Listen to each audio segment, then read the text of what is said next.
Okay, so are you ready to totally rethink how we learn to speak English fluently? Yeah, bring it on. All right, because today we're diving into something that might seem a little counterintuitive. Okay, I'm intrigued. It's all about how reading can actually be your secret weapon.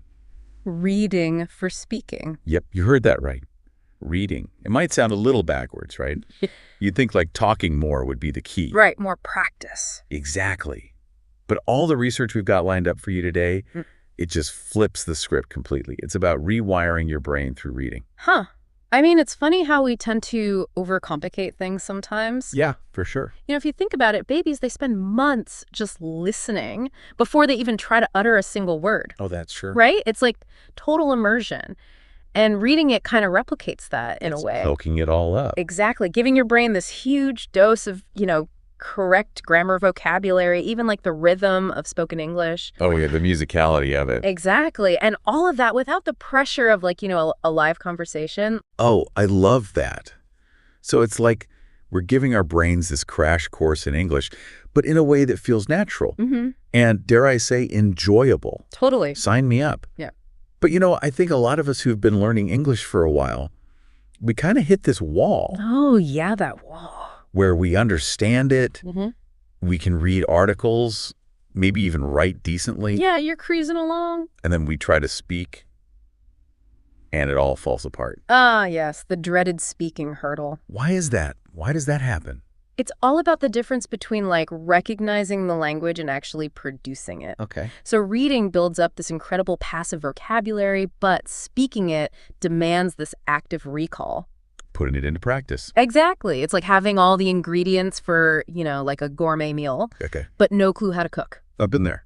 Reading gives you all those ingredients, but to speak fluently, you've got to practice putting them all together. We got to get in the kitchen. Exactly. Okay, so we need to bridge this gap between the passive knowledge and active speaking. But how does reading actually help with that? Isn't speaking a whole different beast? It is, Yeah. but reading, it's like laying the foundation. You're absorbing the building blocks of the language. Okay.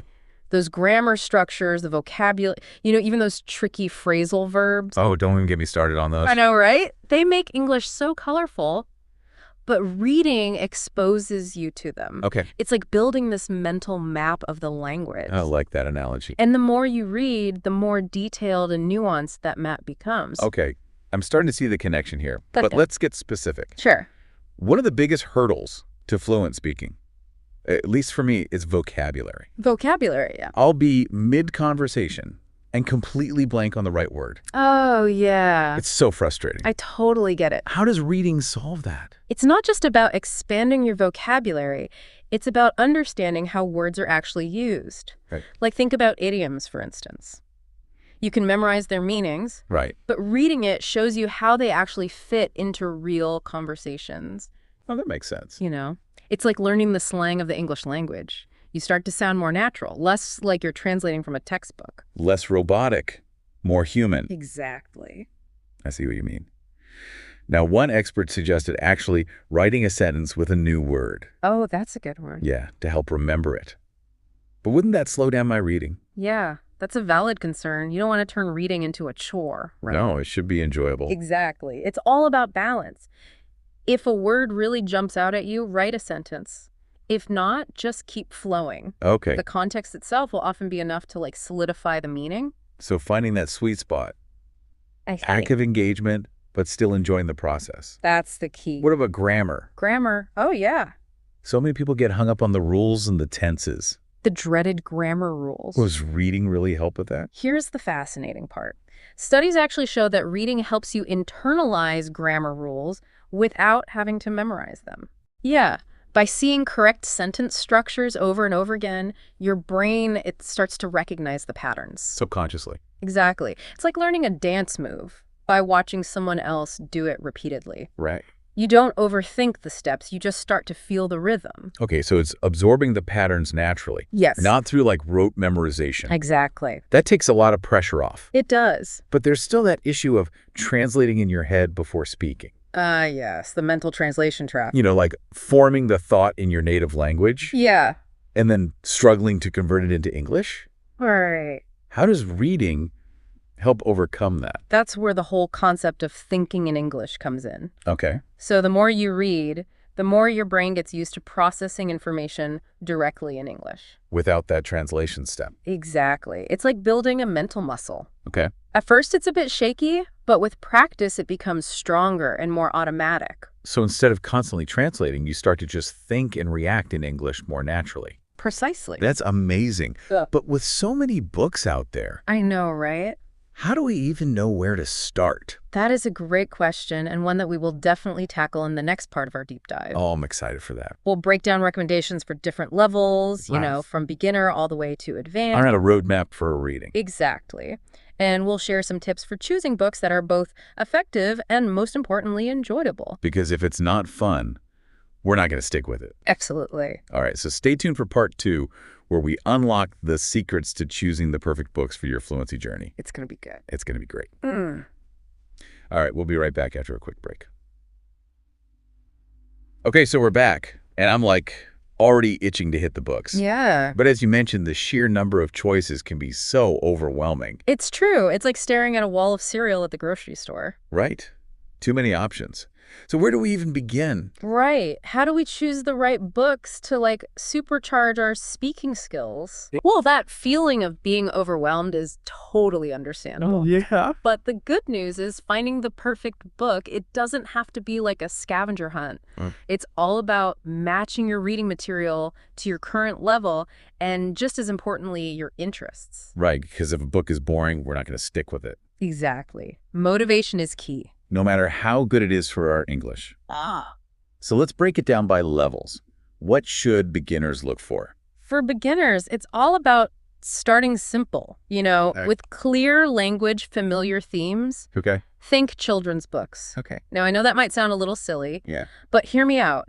Books like Charlotte's Web or the Magic Treehouse series, Okay. they use really basic sentence structures and everyday vocabulary. So they're not too intimidating. Exactly. They're engaging, but not overly complex. Okay, so I'm getting flashbacks to cozy bedtime stories. Right. But wouldn't reading children's books make me sound like a child when I speak? Not at all. Remember, it's all about building that strong foundation. These books, they expose you to the core grammar and vocabulary that native speakers use naturally. Right, the essentials. Exactly. Plus, the simplicity, it lets you really focus on understanding the flow of the language, Oh, okay. which is super important for speaking fluently. So it's like mastering the basics before jumping into the deep end. Precisely. Okay, what about those who are a bit more comfortable with English? The intermediate learners. Yeah. What should they be reading? Okay, so this is where we can start introducing a bit more complexity. Okay. Graded readers are a fantastic option. Okay, I've heard of those. These books are specifically designed for language learners, Oh, okay. with the vocabulary and grammar carefully tailored to different levels. So you can gradually level up. Exactly. It's Yeah. like training wheels for your reading. I love that. And what about revisiting those young adult novels we all loved, like Harry Potter or The Hunger Games? Oh, absolutely. Young adult fiction is perfect for intermediate learners. Okay. The dialogue is usually snappy and engaging. Oh, yeah. The stories are often gripping. Keeps you hooked. Exactly. And the vocabulary is like a step up from children's books, but still approachable. So it's challenging, but not overwhelming. Exactly. It's a fantastic way to immerse yourself in more natural, everyday language. And plus, they're just fun to read. Exactly. I know I wouldn't mind revisiting Hogwarts anytime soon. Me either. Now, the research also mentioned newspapers, magazines, and online articles Oh, yeah, those are great, too. as being really beneficial. Yeah. What's the advantage of, incorporating those into our reading routine? That's all about exposing yourself to real-world English. Okay. The kind of language people use in everyday conversations, news reports, even social media. So it's like taking your English learning out of the classroom. Exactly. You'll encounter slang, idioms, all sorts of different writing styles. That's so valuable. It's crucial for developing a well-rounded understanding of the language. Okay, so now let's talk about the advanced learners. Okay, the pros. Those who are ready to tackle, the big leagues of English literature. What awaits them? All right, so this is where you can really spread your wings and explore the rich tapestry of English literature. Oh, love it. Classics like Pride and Prejudice or The Great Gatsby. Okay. They offer beautifully crafted prose, complex characters, a glimpse into different historical periods. Oh, fascinating. And don't shy away from nonfiction. Okay. Books like Sapiens or Thinking Fast and Slow, Okay. they'll really challenge your vocabulary and expose you to sophisticated arguments and concepts. So it's like leveling up from casual conversation to like eloquent debates and insightful discussions. Exactly. But I have to admit, the thought of tackling those literary giants can be a bit intimidating, Oh, yeah, I get it. even for seasoned readers. Huh. Any advice for approaching these more challenging texts? Don't be afraid to take it slow. Okay. Savor the language, look up unfamiliar words, reread passages that you find particularly beautiful or thought-provoking. Really immerse yourself. Exactly. And remember, it's okay to use resources like SparkNotes or online summaries if you need a little extra help understanding the nuances of the text. So it's not about racing through the books. It's about deeply engaging with the language Exactly. and absorbing those subtle nuances. Precisely. Okay, but even with all this reading, Yeah. there's another hurdle that trips up many English learners. Pronunciation. Oh, yeah, pronunciation. That's a big one. How does reading aloud, as some experts suggest, help with that? It might feel a little awkward at first, Talking to yourself. but trust me, reading aloud is a game changer for pronunciation. Really? It's like a vocal workout for your English. Okay. When you read aloud, you're actively engaging your mouth muscles to produce the sounds, Okay. which helps solidify the correct pronunciation in your mind. Oh, interesting. Plus, it forces you to pay attention to things like intonation and rhythm, which are crucial for sounding natural when you speak. Okay, I'm willing to give it a try. But what's the best way to approach reading aloud? Do we just pick up any book and start talking to ourselves? Not exactly. The key is to be strategic. Okay. The research we reviewed highlighted some fantastic tips for maximizing those pronunciation benefits of reading aloud. Okay, share them with us. Okay, first, slow down. Okay, It's not a race. right. Focus on enunciating each word clearly, even exaggerating the sounds a bit at first. Oh, okay. This helps your mouth muscles get used to the specific movements needed for English pronunciation. Okay, that makes sense. I often find myself rushing through sentences, especially when I'm nervous. Oh, yeah, that's common. So slow and steady wins the pronunciation race. Exactly. What else should we keep in mind? Another great tip is to listen to audiobooks or podcasts while you read. Okay. This gives you a model of how native speakers pronounce the words, the rhythm, the intonation, all those subtle nuances that contribute to natural-sounding speech. So it's like having a personal pronunciation coach right in your ear. But what if I don't have access to audiobooks or podcasts for the specific book I'm reading? No problem. You can always record yourself reading aloud and then listen back to it. Oh, that's a good idea. It's a great way to identify areas where you might be struggling and track your progress over time. Oh, yeah. It can be a little humbling at first, I bet. but it's an invaluable tool for self-assessment. So it's like having your own personal pronunciation playback. Exactly. Okay, what about those tricky words that just seem impossible to pronounce correctly? Oh, those tongue twisters. Any tips for tackling those? Absolutely. Don't be afraid to spend extra time on those challenging words. Okay. Break them down syllable by syllable, listen to their pronunciation online, and repeat them until they start to feel comfortable in your mouth. It's like weight training for your tongue. Exactly. So we've chosen our books. Yep. We're practicing pronunciation. Mm-hmm. Now, what are some specific techniques we can use while reading to really boost fluency? Because reading for comprehension is one thing, but how do we make sure it translates into smooth, confident speaking? That's where things get really interesting. We're going to explore some powerful techniques like shadowing contextual reading and even interactive books in the next part of our deep dive. Oh, I am so ready for this. Get ready to level up your reading game and unlock a whole new level of fluency. Stay tuned. We'll be right back. All right, Fluency Seekers, welcome back for like the grand finale of our deep dive Yeah. into how reading can turn us all into like English-speaking rock stars. Exactly. Okay, so we've covered how to choose the right books Mm-hmm. and how to supercharge our pronunciation. Yeah.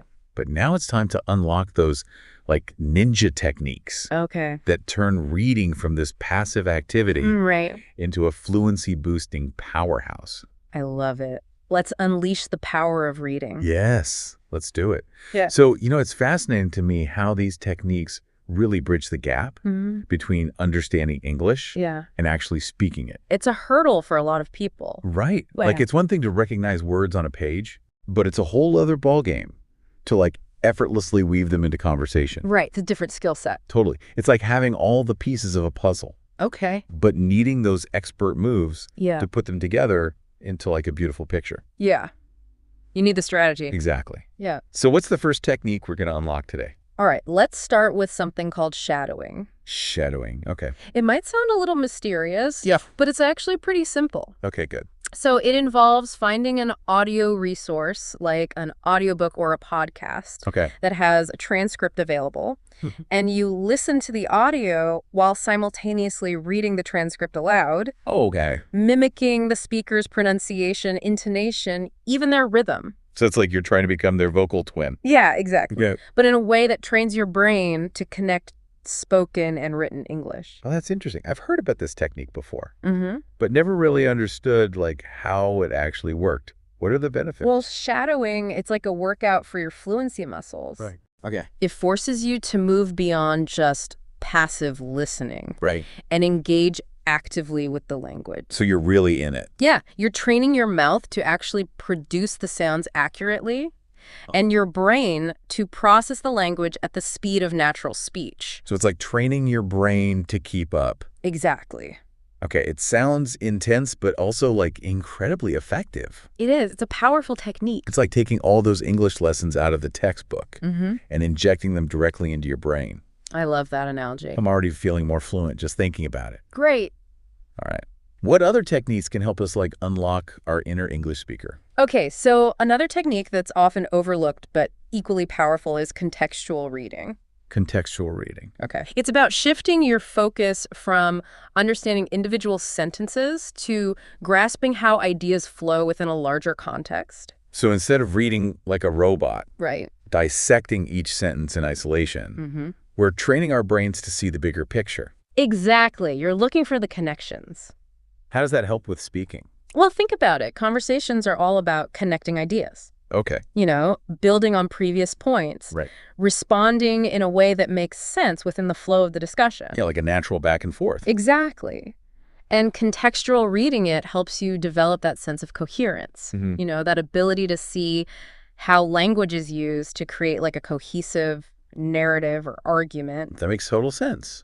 It's like learning to dance. Yeah. You don't just practice the individual steps. Yeah. Got to learn how to string them together into like a fluid, graceful sequence. That's a great analogy. But how do we actually practice contextual reading? Is Sure. it just about reading longer passages? Well, that's a great starting point. Okay. So choose books or articles with engaging storylines or thought-provoking arguments. Okay. Pay attention to how sentences connect to each other, Hmm. how paragraphs build on previous ideas, Right. and how the author uses language to create a sense of flow. So it's like we're becoming detectives of language. Exactly. Uncovering those subtle clues that make English flow naturally. You got it. But what about real-world conversations? Ah, yes, the ultimate test. How can we practice those through reading? All right, well, this is where interactive books come in. Interactive books. Okay. Think plays, Okay. novels with strong dialogue, Mm-hmm. even some nonfiction genres that use interviews or conversations. Oh, The idea is to choose a book with dynamic dialogue, okay. maybe characters with distinct voices and personalities. Okay, so you can really like get into character. Exactly. It's like turning reading into a mini drama class. Oh, I love that. I'm picturing myself lost in a captivating novel, Yeah. acting out the conversations, Great. experimenting with different intonations and expressions. Have fun with it. How fun is that? It's a fantastic way to practice those real-world conversations, but without the pressure of a live audience. Right, in the comfort of your own home. Exactly. You can explore different social contexts, try out new vocabulary and expressions, Okay. even experiment with humor and sarcasm. Oh, that's so important. It's like giving your inner English speaker a playground to explore and experiment in. I love it. I feel like we've unlocked like a whole new level of language learning today I think so too. by incorporating these techniques into our reading routine. Mm-hmm. We're not just expanding our knowledge. Right. We're transforming the way our brains process and produce English. You're rewiring those neural pathways. Amazing. And that brings us to the end of our deep dive. Already. I know time flies when you're having fun learning about fluency. It does. So we've uncovered the hidden power of reading, Yeah. exploring how it can reshape our vocabulary, refine our grammar, Yes. and even rewire our brains to think in English. Think in English, that's the goal. We've debunked the myth that reading is a passive activity, Right. revealing its true potential as a fluency-boosting powerhouse. Exactly. So remember, it's not just about how much you read, Yeah, but how you read. that's key. Choose books that ignite your curiosity. Experiment with these techniques. Have fun with it. And most importantly, enjoy the journey. Yes. Reading should be enjoyable. The more you engage with English, the more naturally and effortlessly it will flow from your lips. It's all about building that positive relationship with the language. So to our amazing listeners out there, the next time you pick up a book, remember, you're not just reading for pleasure. Right. You're training your brain to speak English fluently. You're becoming a fluency ninja. Happy reading, everyone, and even happier speaking.